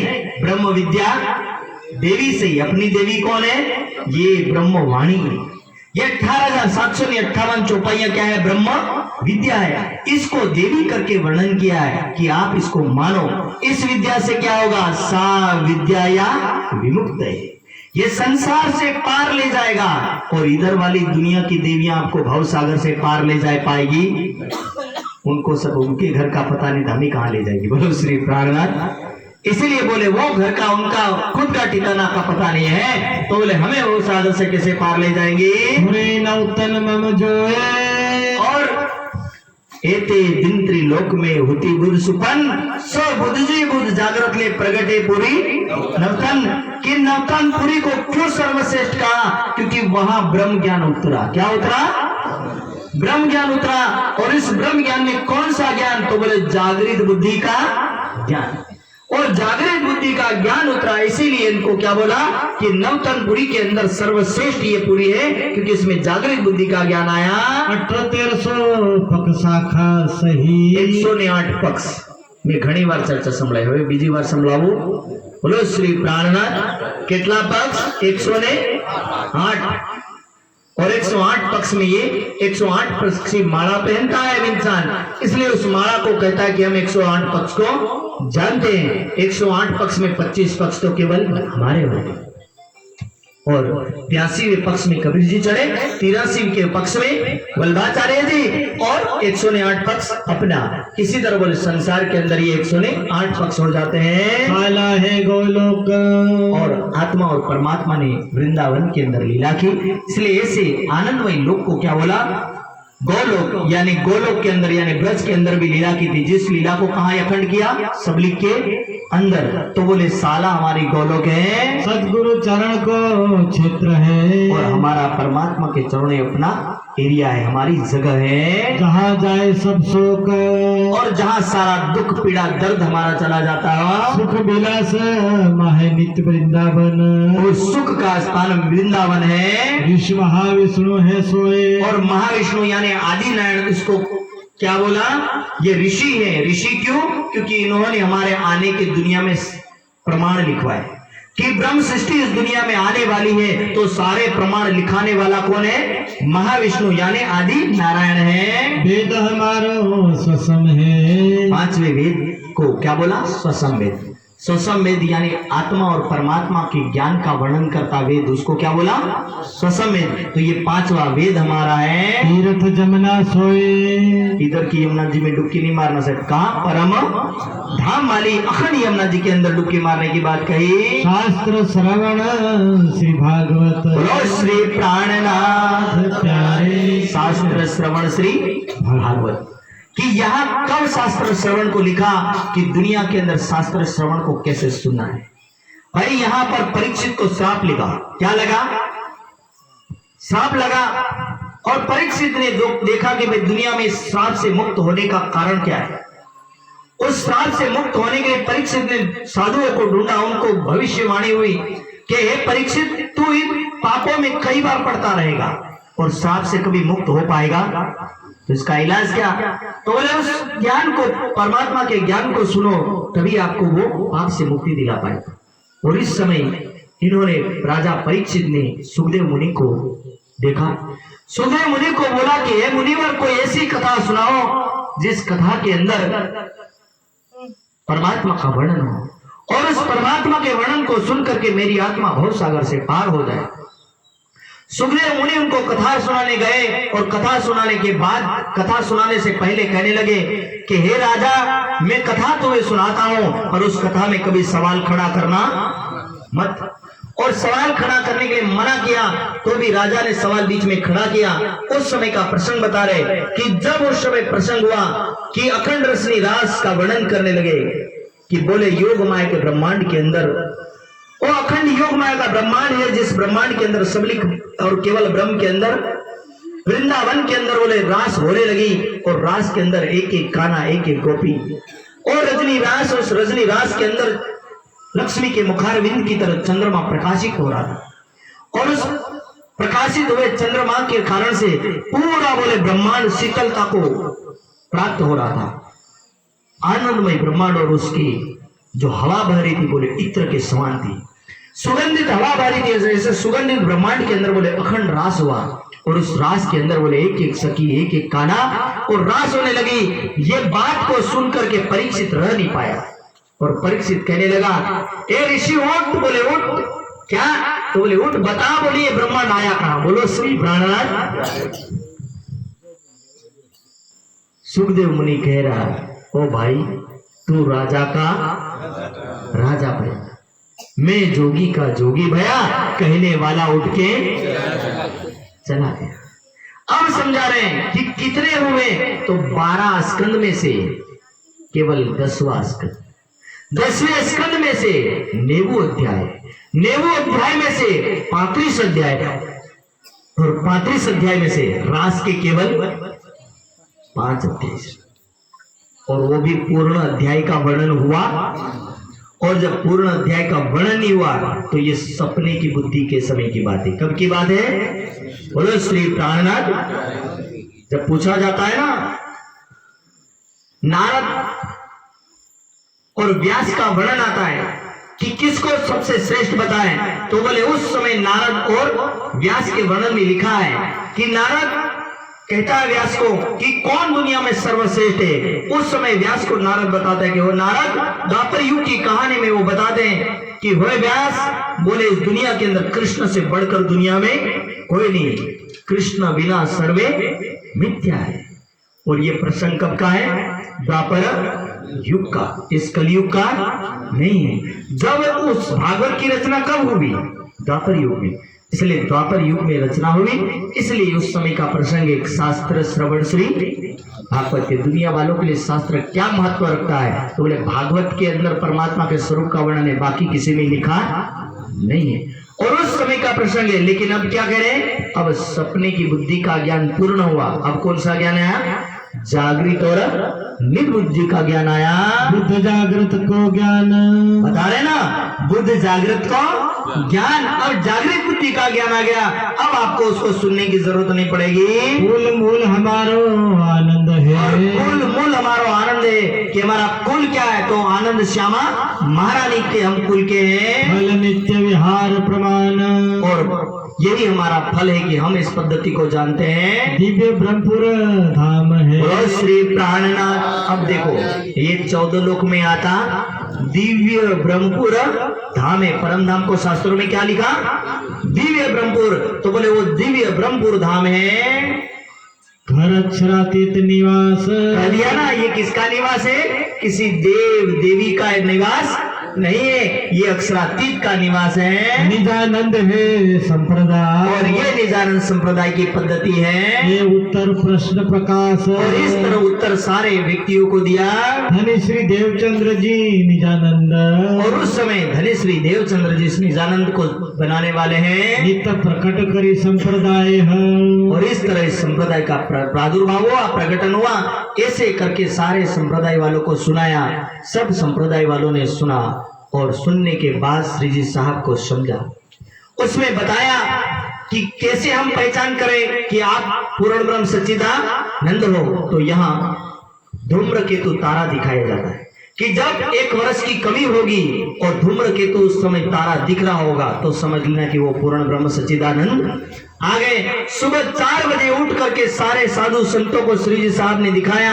3 बजे के आसपास देखो आकाश में धूम्रकेतु तारा निकला है और तब वहां एक कीर्तन उतरता, कृपा निध सुंदर वर्षामा भले भले सुंदर वर्षाम उपजो सुख संसार में आए धनी श्री धाम। और उसी के अगले चरण में प्रगटे पूर्ण ब्रह्म सकल में ब्रह्म सृष्टि सिर दार की कौन आया है तो बोले सारी सृष्टि को अखंड मुक्ति देने वाला कृपा का सागर, दुनिया के ऊपर मेहर करने वाला वो पूर्ण ब्रह्म सच्चिदानंद इस दुनिया में आया है। और उस समय आरती उतारी गई, वो कंचन थाल चहु वाली नहीं, भाई नहीं रे नवखंडो आरती विद्या बुलंद की आरती। तो उस समय विद्या बुलंद बुद्ध निष्कलंक की आरती उतारी गई। सारे साधु संतों ने मिल करके यहाँ पर आरती की और आरती करने के बाद सब लोगों ने माना कि हमने परमात्मा की ओळख कर ली। पर ओळख कोई भी कर सकता, पर मानने वाले सब होंगे। सुने सबकी पर करे अपने, सब ने माना, जाहिर हो गए बुद्ध निष्कलंक स्वरूप कुंभ के मेले के अंदर 1735 अंदर। और जाहिर होने के बाद सब ने मान लिया, आरती भी कर ली और सब लोगों ने स्वीकार किया। लेकिन सब निजानंद संप्रदाय में दाखिल हुए और सारी संप्रदाय जैसी की तैसी चलती रही। और श्री साहब यहाँ से उठ करके कहाँ आ जाते हैं, दिल्ली। और दिल्ली के अंदर जब पधारे तो दिल्ली के प्रसंगों में थोड़ा प्रसंग बदल रहा है, इसलिए प्रसंग को बदलने के कारण से थोड़ा हम उस प्रसंग को थोड़ा सा लेंगे, ज्यादा नहीं लेंगे। अब थोड़ा ध्यान के साथ सुनना। फिर यहाँ से चले और यहाँ से चल करके कहाँ आए, लाल दरवाजे में। और लाल दरवाजा यानी एक दिल्ली के अंदर लाल दरवाजा की जगह है, वहां पर पधारे। साथ सबे मिल के, सब सुंदर साथ मिल करके क्या करते हैं, बयान किया 3 से। और उस समय बातचीत करते हैं। आशाजीत बुलाया, आशाजीत वकील को बुलाया कि वकील आओ और औरंगजेब को संदेश कैसे देना है। हम हिंदू संप्रदाय के अनुसार इस दुनिया के अंदर जाहिर कर चुके कि बुद्ध निष्कलंक स्वरूप श्री प्राणनाथ जी पधार चुके हैं। अब मुसलमानों के अनुसार आखरुल जमा इमाम महदी कौन है वो बताने के लिए हम तैयार हैं। उस समय आशाजीत वकील आकर के क्या कहता है, सुनाए सब कलाम, सब सुनाया और क्या कहने लगे, सिफत जो 3 में, और उनमें मोहम्मद साहब का वर्णन लिखा था हिंदू के तरफ की। कहने लगे वो श्री जी साहब, ये जो औरंगजेब बादशाह बोले हिंदू की तरफ का दुश्मन है, कछु न रही ठोर। अब हमें नहीं लगता कि ये तो मोहम्मद की बात करने लगे, इसलिए हमें ऐसा लगने लगा कि ये तो मुसलमान की बात करते हैं, इसलिए हम इनको हिंदू मानते नहीं है। ये कौन कहने लगा, आशाजीत वकील। आशाजीत वकील और क्या कहता है, मैं देखता हूँ तुमको, कहने लगा कि मैंने दुनिया में भविष्यवाणी सुनी थी, उस भविष्यवाणी में क्या लिखा था, बिन सिर के आदमी। मैंने देखा सुना था कि बिना सिर के आदमी होंगे, लेकिन मुझे नहीं पता था मेरे सामने होंगे। बोलो श्री प्राणनाथ। आशाजीत वकील कह रहा कि मौत के मुंह में जाने वाले तुम्हारे जैसे आदमी मैंने दुनिया में कभी देखे, और बिना सिर के तुम आदमी हो। कानों तो सुनते सुने हते, कह रहा ना, कानों तो मैंने सुना था पर आंखों से देखा नहीं था। तुमको देख इन जिमी, मैं धन्य हो गया। बोले मैंने मेरी आंखों से तुम्हें इस जिमी में, इस संसार में देखा। अमल औरंगजेब का, अरे औरंगजेब का शासन साहिब इतना अत्याचारी, जो मिले जिसको मिले मंदिरों को तोड़वाना, मस्जिदों को तोड़वाना, जो जितने हिंदू मंदिर थे सब तोड़वाए जा रहा था। कोई व्यक्ति उसके सामने ना ज्ञान दे सकता था ना कोई बोल सकता था। इतना वर्चस्व था उसका कि इसके कारण से दबदबा था, और दबदबा के कारण से इस हिंदुस्तान के अंदर कोई भी व्यक्ति उसके सामने टक्कर लेने वाला नहीं था। श्री जी साहब ने कहा कि ऐसा ही परम धाम की ब्रह्म आत्मा उसके अंदर बैठी है, शाह कुमार की आत्मा बैठी है, पर जीव पता नहीं कौन से समय का है जो किसी को बख्शता नहीं है। राक्षस प्रवृत्ति का पूरा जीव है, इसलिए उसकी आदतें राक्षस जैसी हैं। पर अब ये श्री जी साहब कह रहे कि इसको जागृत तो करना पड़ेगा, और जागृत करने के लिए तैयार होते हैं। लालदास जी और गोवर्धन भाई को कुरान देखने के लिए भेजा। गोवर्धन भाई और लालदास जी कुरान देखने गए। कुरान देख करके जब लौटे तो गोवर्धन भाई बीच में आते आते कहने लगे, આપણે શ્રીજી साहब ने बात नहीं की भी कुरान में આપણું वर्णन लिखी है। बोलो श्री प्राणनाथ जमुना जी का लिखा, होश को सरताल का लिखा, परम धाम का लिखा। गोवर्धन भाई बोले कि नहीं नहीं, आप बता देंगे तो किसी दिन हमें गला कटवाना पड़ेगा, इसलिए हम गला कटवाना चाहते नहीं है। लालदास जी के साथ वो बहस करने लगे। लालदास जी कहने लगे, ना मैं तो जाके बताऊंगा ही बताऊंगा। और जैसे ही बोले, गोवर्धन जी को पता चल गया कि ये तो जाके बताएगा। ये दौड़ा दौड़ा आया और आकर के क्या कहने लगा कि भाई श्री जी साहब अपना पूरा वर्णन बोले कुरान के अंदर लिखा है। ऊंचे अटारी पे बैठे श्री जी साहब ऐसे आसन पर बैठे थे और गोवर्धन भाई नीचे आकर के कहने लगे कि पूरा वर्णन परम धाम का कुरान में लिखा है। गोवर्धन तहाँ पहुँच के गोवर्धन वहां पहुंच करके क्या कहता है, कहीं सुनी चर्चा जो आज जो कुरान में देखा था सुना था वो सब आकर के बताने लगा। इतनी देर में तीत ही और उस समय कौन आता है, लालदास साहिब पहुँचे। लालदास जी जब पहुंचे तब बातें सुनी तीन की और उनकी बातें सुन करके कहीं गोवर्धन जे और जो गोवर्धन भाई ने जो बातें कही उनको सुन करके क्या कहते हैं, हमारा मन चटाई पर लो श्री प्राणनाथ हमारा ईमान चटाई पर જ્યાં સુધી આપણે સભામાં બેઠું ત્યાં સુધી બાપજી હાજી સભા તો ઉઠી જાય કોણ ખબર પડે કરો ને કે જે કરવું હોય તે। तो कह रहे चटाई पर यानी सभा में बैठ करके बोले हम आप पर विश्वास रखते हैं, लेकिन बाहर जाने के बाद हम विश्वास रखते हैं। श्री जी साहब के मुखारविंद पर जबराइल आज जाता है। जबराइल के आने के कारण कहने लगा कि जिन पे मैं विश्वास करता हूं वो व्यक्ति मेरे सामने असत्य बोलने को तैयार है। श्री जी साहब ने कहा, गोवर्धन भाई बोले तुम्हारा काम धर्म प्रचार करने का, जाओ तुम सूरत की जाकर के गादी संभालो बोले। और लालदास जी को कहा, हे लालदास जी महाराज तुम बोले इस धर्म शास्त्रों का भेद खोलोगे। मुकुंदास जी को कहा कि तुम वाणी का भेद खोलोगे। और साथ में शेख बदल भाई को कहा कि मैं तुम्हें हुक्म की शक्ति देता हूं। सबको शक्ति दे करके श्री साहब यहां से चले जाते हैं अनूप शहर। और अनूप शहर के बीच में साहब दुनिया का शरीर है और तबीयत बिगड़ती है। लालबाई लालदास जी की पत्नी रो पड़ती है। ऊपर से बारिश है और बारिश के कारण से वातावरण इतना बिगड़ा कि आज के समय गाड़ियां नहीं फोर व्हीलर कि श्री साहब कांच बंद कर ले। बड़द गाड़ी में बैठे, गाड़ी खड़खड़ और उसमें शरीर तबीयत खराब, पूरा शरीर बैठने लायक अवस्था नहीं। लालबाई रो पड़ती है, कहने लगती कि कैसा दुर्भाग्य, संसार के अंदर जिस तन में परमात्मा की शक्ति आती है उस तन के अंदर विराजमान होकर के ज्ञान देती है, वही तन आज बीमार है। लालबाई सहन नहीं कर पाई। श्री जी साहब कहते हो, लालबाई चिंता ना करो, अभी मुझे जाने का अवसर आया। अभी यदि मुझे जाना होता तो राज्य महाराज बोले मुझे हफ्सा के अंदर से ले जाते, लेकिन हफ्सा के अंदर से मुझे बचा करके लाए। इसका मतलब है कि राज्य महाराज मेरे तन से और काम करवाना चाहते। और उस समय कुरान का ज्ञान सनन के रूप में अवतरित हुआ। और उस समय तारतमो तथा निज नाम श्री जी साहेब जी अनादि अक्षरा कि सारी दुनिया के लिए क्या बन के आया, तो बोले साहेब बन करके आया। कृष्ण नाम एक केवल हिंदू में चल सकता है, लेकिन साहेब नाम सब में चलता है। इसलिए कृष्ण नाम की जितनी महिमा है उतनी महिमा मोहम्मद नाम की है, उतनी महिमा देवचंद्र नाम की है और उतनी महिमा मिराज ठाकुर के नाम की है। हम सभी नामों का सम्मान करते और सभी नामों की महिमा का हम सम्मान करते। और एक बात याद रखना प्यारे सुंदर शक्ति कि जो शक्ति है वो शक्ति किसी भी नाम को धारण कर सकती है। शक्ति इस दुनिया के अंदर आती नामों को धारण करती है, वरना स्वाणी में लिखा पिया शब्दा तीत है।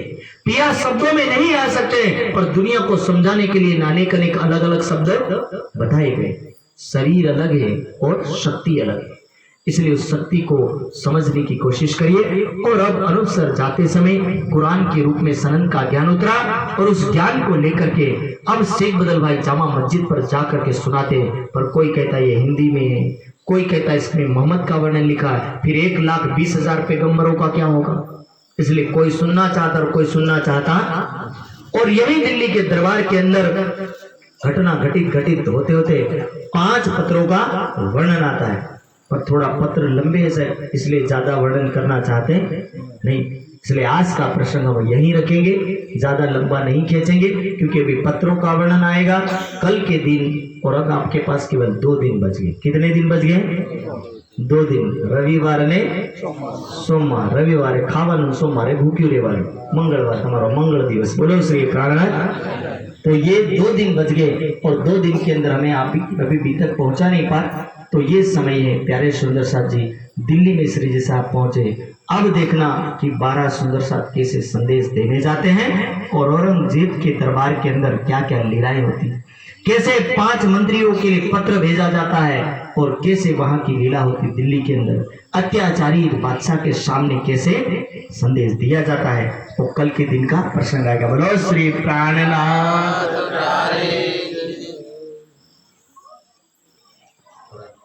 हुआ हुक्म हक का, हुआ हुक्म हक का, शेख बदल पर, शेख बदल पर, जाओ तुम